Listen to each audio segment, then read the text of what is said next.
you got all tangled up in the rope. Well, I am rather helpless.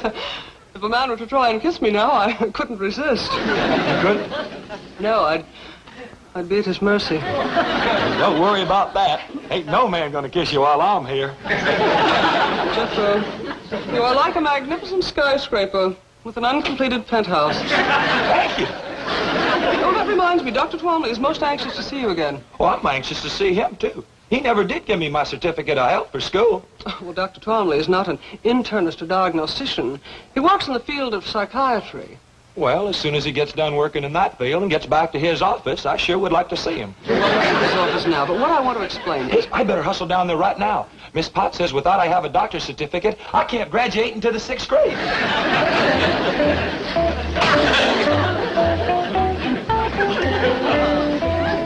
Jethro? Oh, good morning, Granny. Morning, Miss Hathaway. Where's Jethro? I told him to string me a clothesline in here. I'm gonna have to take a hickory switch to that boy again. He's gone, Granny, but you don't need a clothesline. I sure do. Can't hang him outside. It's gonna rain today. But, Granny, you have an automatic clothes dryer that...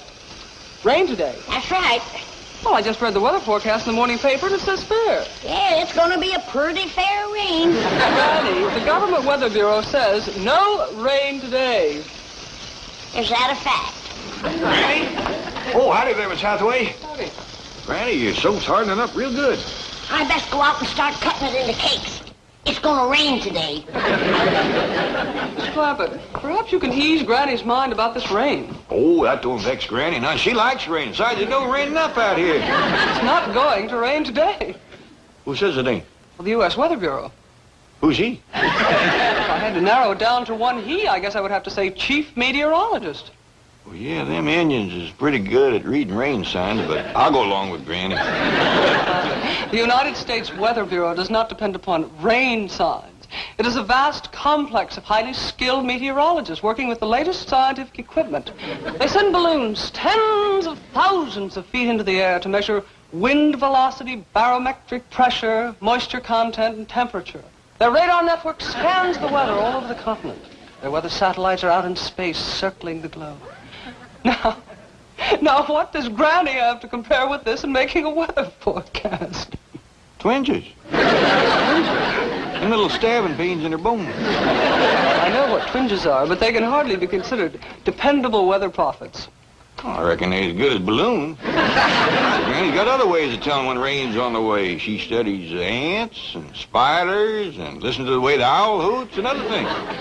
I'm afraid superstitions and omens cannot compete with knowledge and experience. Well, I'm glad you're coming around to our way of thinking. Where's Jethro? Granny's going to want him to tote that soap in before it rains. He's gone to Dr. Twomley's office. Good. He's going to need that health certificate at school. I've got to have it before I can graduate to 5th grade. You're in the 5th grade? Yes, sir. Fixing to scoot right on up into the 6th quick as you can give me my certificate of health. Jethro, a simple physical examination is no problem. I want to explore your mental capacity, your cerebral region. Should I take off my shirt? No. That won't be necessary. Just make yourself comfortable on the couch over there. Well, what did you do to your thumb? Oh, I have a patient who thinks he's a dog.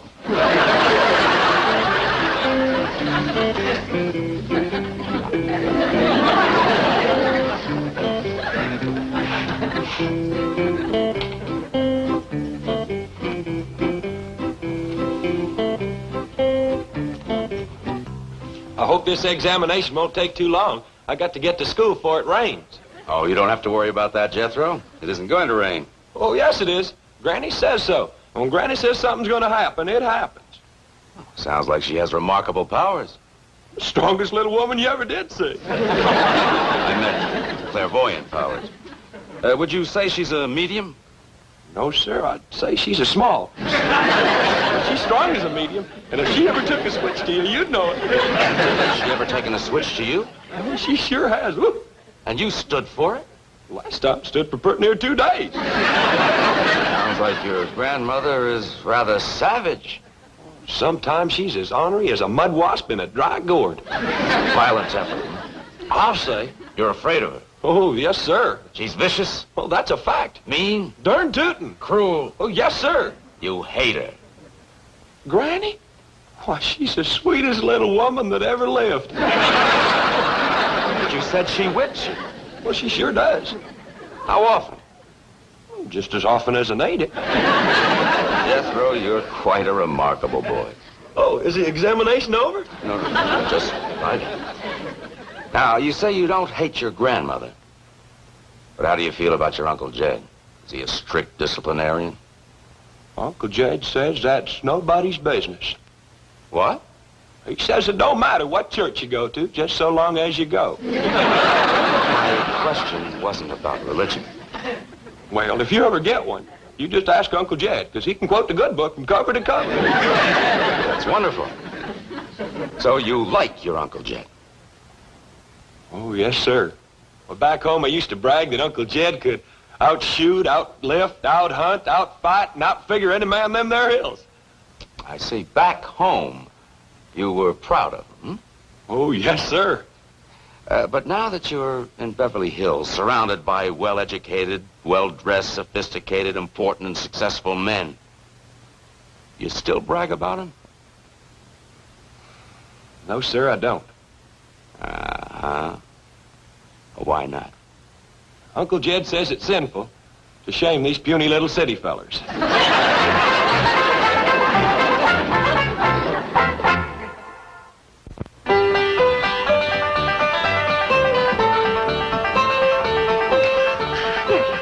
Miss Hathaway. Hello, Mrs. Bodine. I'm so glad you're here. I just put the last stitch in Ellie Mae's brand new dress, and I'd like for you to see it. Oh, I'd love to. Ellie Mae, come on down. My doggies, when it comes to fancy sewing and dressmaking, ain't nobody sits higher on the stump than my cousin Pearl. That's the truth.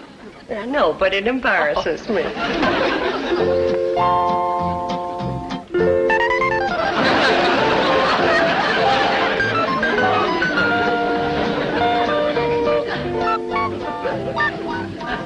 Kind of busy, isn't it? My doggies, I bet you Beverly Hills ain't never seen a dress like that. You have my word on it. It ain't so much. Ain't, she says. Look at her, grinning like a butcher's dog. You mean you did this all yourself? Every puff, ruffle, gusset, gore, and eyelet. Let's go show it to Granny and Jethro. Oh, Mrs. Bodine, Jethro is in Dr. Twombly's office.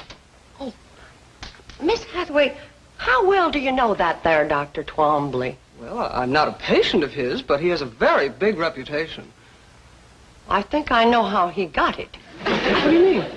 I wasn't in his office for 2 minutes, and he tried to lure me to his couch. Well, he does that with everybody. He's a psychiatrist. Yeah, he admitted that to me, and I told him he ought to try to get himself cured. Psychiatry is what he practices. Well, he ain't gonna practice on Pearl. Now then, Jethro, as I've already explained, sometimes we have hostilities and aggressions which are so deeply hidden from our conscious mind that they reveal themselves only in our dreams. Now, please, try again to recall for me a few of your dreams.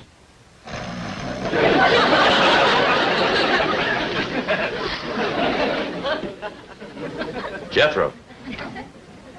I want you to tell me about your dreams. You keep asking me about my dreams, but you won't let me sleep long enough to have one. Let's forget about the dreams and go back to your conscious relationship with your family.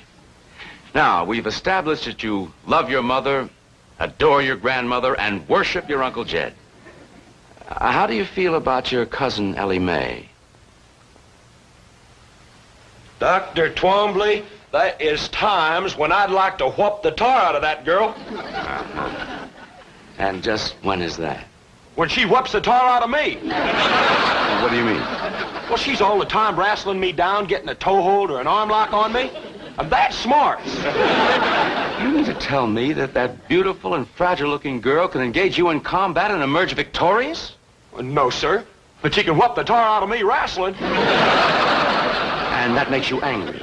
You bet. You want revenge? Yes, sir. She disgraces you? Yes, sir. Shames you? Yes, sir. And you hate her? Ellie Mae? Well, shucks, no. I'd cut off my right arm for her. Jethro, don't you hate anybody? Well, I'm commencing to get a mite put out with you for not giving me my certificate of health. All right, Jethro. You take this note to Dr. Wilson across the hall, and he'll give you your certificate for school. Thank you.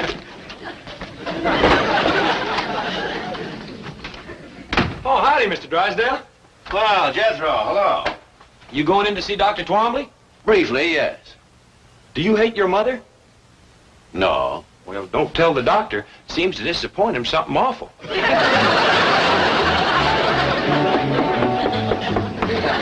in. Hello, Jane. Oh, Milburn. Oh, biting nails again? Your wife was scheduled for this hour. Yes, I know. She just called me from the beauty parlor. She's running a little late there and felt she needed that more than this. And I have to agree. Your wife's doing fine. She's greatly improved. Oh, really? You know, it's hard to believe that once she was worse than she is now. Oh, I'm greatly indebted to both of you for putting me in contact with that wonderful Clampett family. Fascinating, aren't they? Remarkable. Jethro is the most uncomplicated teenager I've ever met. Well, the whole family's uncomplicated. Happy as hogs in a mud water. You are close to them. I'm proud of it.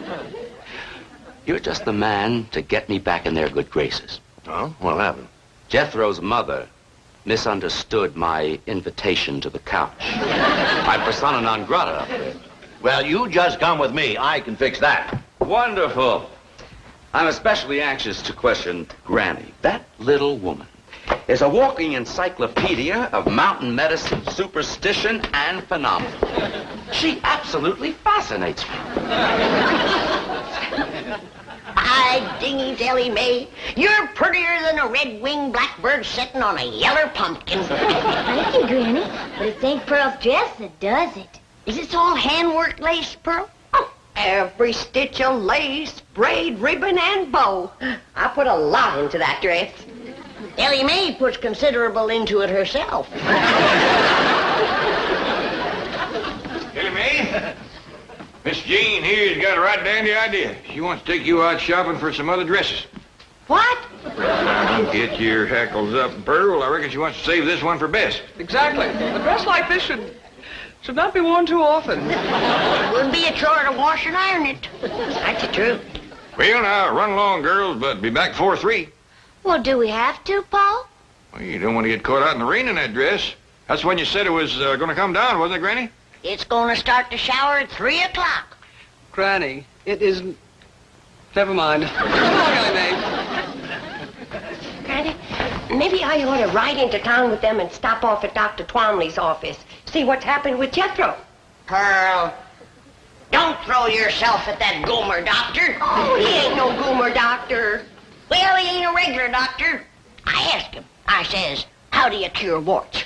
And he commences giving me a lot of talk about a electric needle. Right quick, I says, how are you going to thread it? With baling wire? He had no answer for that one. Maybe he ain't just the best doctor that ever come along, but I kind of like him. Well, I still say don't throw yourself at him, Pearl. If you want to see him, I'll conjure him over here. How? My love charm. I got him all wound up. All it needs is a little starting powder and you to say the magic words. Granny, I don't hold with conjures and love charms. Pearl, with your boy in a Beverly Hills school, why do you want to stay so ignorant? I don't use this kind of stuff in Beverly Hills. That's why it's so powerful out here. They don't know how to fight it. Open the pouch, you might. And I'll sift in a little starting powder, and then you hold it to your heart, and you say the magic words. Granny, I don't know how to do it. I'll show you. Now you watch. Darling, darling, my true love, come a-swooping like a dove. Granny! Granny! There's somebody here to see you. Granny, I couldn't wait to see you again. Great cows and gnats. I counted them for myself. Get away from me, yes, Pearl, you want, not me. Toads and buzzards, that's so mean. Switch the spell to Pearl Bodine. Get away from me. You stay away from me. You stay away from me.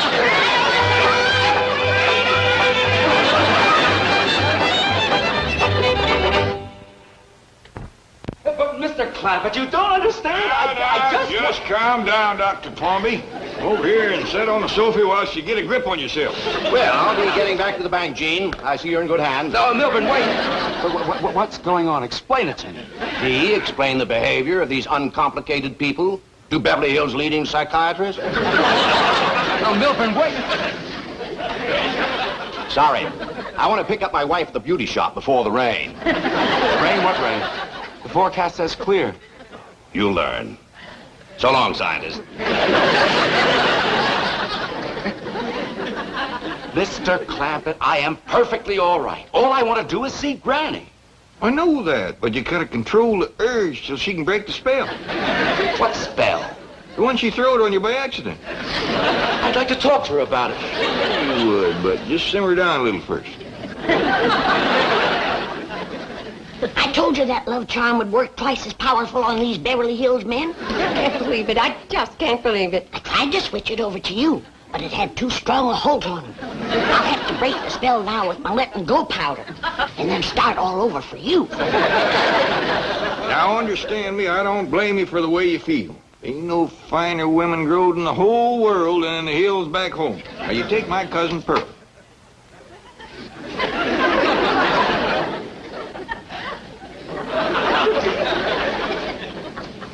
Powder, powder, white as snow, make the spell of love let go. The spell is broke, Jed. You can let him go now. Oh, Granny, wait, what did you do to me? Come back. I want to talk to you. Granny, please. Granny, looks like the spell ain't broken. Never seen a man held so tight in the grip of love. You gotta remember, this feller's a psychiatrist to start with.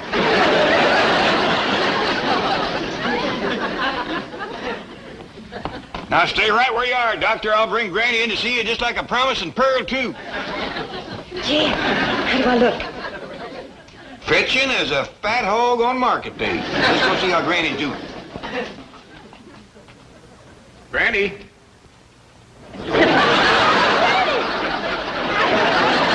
Doggy, you'd scare away vultures. I do appreciate this, Granny. Me too. Come on.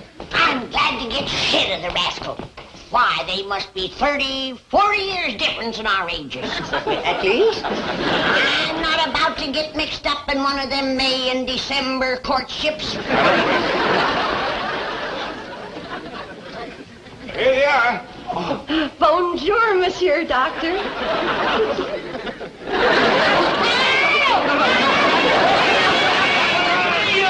You didn't let... I never got... you didn't let... Pearl, I never see a spell to beat this one. I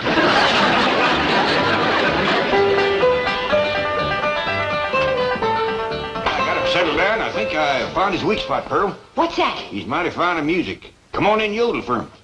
Jed, I just can't bust out yodeling for no reason. Well, don't worry. I'll lead you into it real natural. Well, I just hope it helps to get his mind off Granny. Me too, Pearl. I'm getting awful tired of that young feller chasing me. Why, there must be 20 years difference in our ages. At least. By dingy's daisy, it was your love charm that got him started. But maybe it's your own charm that keeps him going. Say, Dr. Twombly, did I ever tell you about my cousin Pearl here being an extra fine cook and housekeeper? Yes, you did. Did I tell you about her dressmaking? Yes? Sock darning and shirt mending? Yes. Well, speaking of yodeling, at least, Pearl. Ever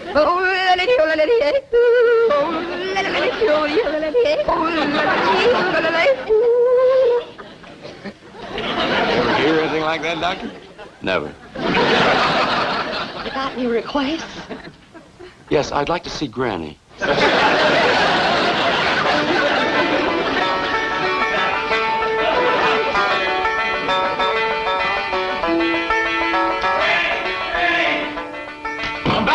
Granny?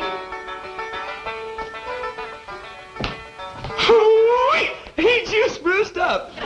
Quieten down, boy. There's company in the parlor. Who? Dr. Twombly. So that's how come you so fancy dressed up and smelling with vanilla extract. Of course not. Well, he's right taken with you, Granny. He's been asking me a lot of questions about you. Don't be silly. Why, there's at least 5 or 10 years difference in our ages. How many? Tuck away, it's gonna start to rain. But Granny, the paper says that... Scoot when I tell you.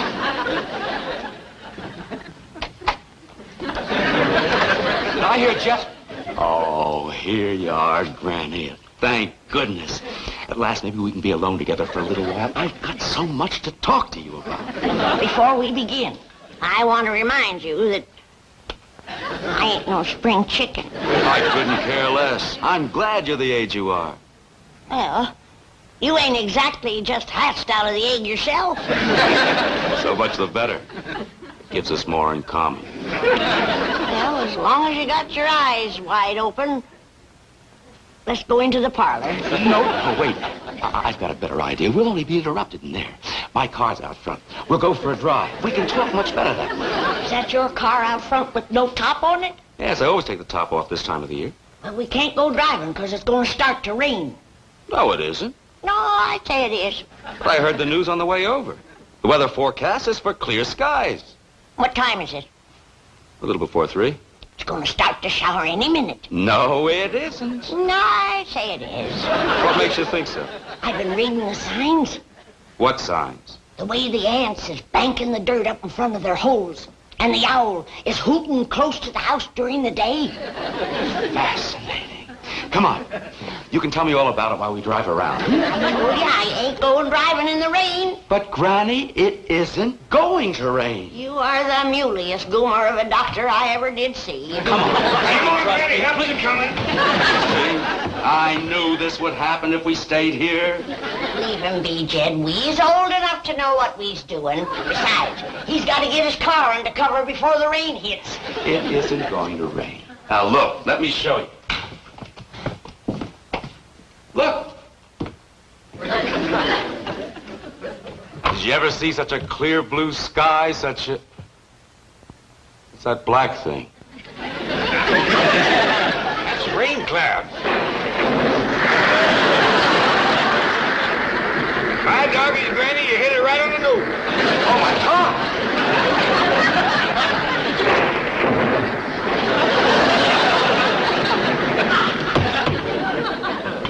That poor fella's going to get soaked, but I reckon a cold shower won't hurt him none. Might even broke the love spell you throw it on him, Granny. Oh, I don't care about that no more. Things wouldn't have worked out between him and me no way. Well, what do you mean?